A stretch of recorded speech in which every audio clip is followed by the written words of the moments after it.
Josh Brolin ist derzeit in aller Munde. Er spielt in Avengers Infinity War den großen Widersacher Thanos und ist bald auch in Deadpool als Cable zu sehen. In den letzten Jahren hat der Mann einige großartige Filme gemacht. Einen meiner neuen Lieblingsfilme zum Beispiel Sicario, aber auch mit Filmen wie Hail Caesar, Inherent Vice und dem extrem starken Everest bewies er, dass er ein Händchen für echt gute Filme hat. Nun startet er mit einem scheinbar unspektakulären oder zumindest blöden Feuerwehrfilm durch, der aber so viel besser ist, als es den Anschein hat. Der Film heißt No Way Out gegen die Flammen. Das ist ein reißerischer deutscher Titel, aber der Originaltitel ist eine ganze Ecke poetischer. Der lautet nämlich Only the Brave, also nur die Mutigen. Und damit herzlich willkommen zu einer brandneuen Filmkritik hier auf unserem Kanal Cinema Strikes Back.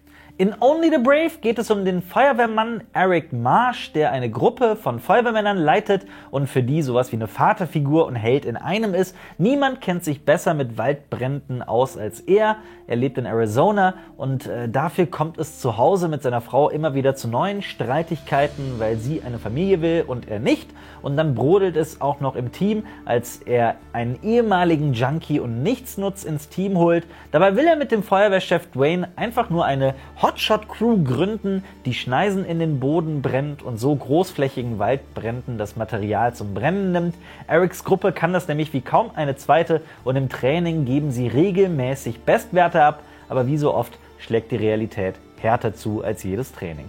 Josh Brolin arbeitet nach dem Western-Remake True Grit mal wieder mit Jeff Bridges zusammen und die schauspielerische Leistung der beiden ist wirklich mehr als nur solide. Solide wäre eine absolute Untertreibung. Das lässt sich über alle Schauspieler dieses Films sagen, denn in diesem Film merkt man von der ersten bis zur letzten Sekunde eine Sache an, die man ihm ganz, ganz hoch anrechnen muss. Der Film geht extrem respektvoll und ehrfurchtsvoll mit seinem Thema um, denn No Way Out ist eben kein Backdraft Reloaded. Nein, der Film basiert auf einer realen Begebenheit, die sich 2013 bei der Stadt Prescott zugetragen hat. Da das jetzt nicht das bekannteste Ereignis der letzten Jahre war und auch in Deutschland eigentlich ziemlich unterging, möchte ich auch mal nicht vorwegnehmen, was da genau passiert ist, denn wir sind schließlich kein Nachrichtenkanal, sondern möchten über den Film sprechen. Und glaubt mir, wenn ihr, wie ich, ohne jegliches Vorwissen in diesen Film hineingeht, dann wird euch die Handlung packen und bis zum Schluss nicht mehr loslassen. Wir befinden uns mitten in der filmischen Ära der Superhelden. Regisseur Joseph Kosinski hat sich aber entschieden, einen Film über andere Helden zu machen, nämlich über echte Helden aus der Realität. Dabei tappt er eben nicht in die Falle, einen pathetischen Kitschroman in Filmform zu inszenieren. Nein, genau das ist No Way Out eben nicht. Auch wenn der reißerische Titel es vielleicht andeuten wird, normalerweise sind Mark Wahlberg und Peter Berg die Personen, die sich so einem Film annehmen würden und vielleicht auch verwursten würden. Kosinski ist aber mit voller Leidenschaft dabei, subtil und intelligent mit seinem Stoff umzugehen. Es ist ein Katastrophendrama gegen das härteste Element der Natur, das auch durchleuchtet, was in den Köpfen und wirklich dem Privatleben der Menschen vorgeht, die gegen die Natur kämpfen. Das ist ein sehr interessanter Ansatz, denn es wäre sehr leicht gewesen, No Way Out einfach als Mensch gegen Natur Film zu vermarkten. Stattdessen bekommen wir eine Handlung, die ihren Fokus auf die Figuren legt. Wir identifizieren uns ganz, ganz schnell mit den Figuren und interessieren uns sehr für ihren Alltag, weil so viel Wert darauf gelegt wird, das glaubwürdig herüberzubringen. Daher ist es dann umso spannender und brenzliger, wenn es ans Eingemachte geht. Es entsteht auch nie das Gefühl des Kitschs und der Film wird auch zu keinem Zeitpunkt pathetisch, sondern trifft immer die genau richtigen Töne zur richtigen Zeit. Und das ist eine Kunst für sich. Man merkt Darstellerinnen wie Jennifer Connelly auch an, wie wichtig es ihnen war, die realen Persönlichkeiten, also ihre realen Vorbilder, würdig zu vertreten. Connelly habe zum Beispiel sehr viel Zeit mit der Person verbracht, die sie spielt, mit Amanda Marsh. Sie habe sogar ihre echten Stiefel getragen. Josh Brolin merkt man auch wirklich in jeder Sekunde an, dass er auch im realen Leben schon für die Freiwillige Feuerwehr gearbeitet hat, denn ihm kauft man diese eisenharte, aber doch sehr menschliche und intelligente Figur jede Sekunde ab. Das ist auch eine naheliegende Rolle. Umso erstaunlicher ist es halt, dass während dieses Films die wunderbare IMAX-Kameraarbeit in den Hintergrund rückt, weil einfach der Fokus auf die Figuren gelegt ist.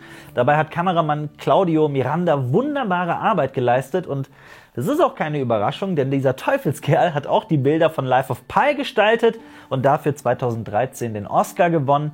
Einfach die Art und Weise, wie er Feuer und Rauch inszeniert, ist im wahrsten Sinne des Wortes atemberaubend.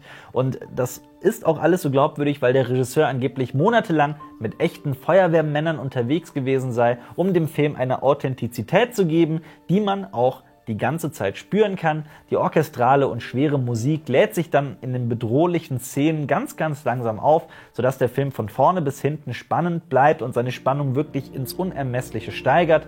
Diese spannenden Szenen funktionieren auf ganzer Linie und umso erfreulicher ist es, dass der Film sich über weite Strecken auch irgendwo auf eine gewisse Weise sehr, sehr technisch anfühlt, denn auch Zuschauer, die sich mit Feuerbekämpfung auskennen, die dürften ja auch auf ihre Kosten kommen, da der Film sich nicht davor scheut, auch mal etwas anspruchsvoller über die Arbeit der Feuerwehrmänner zu sprechen.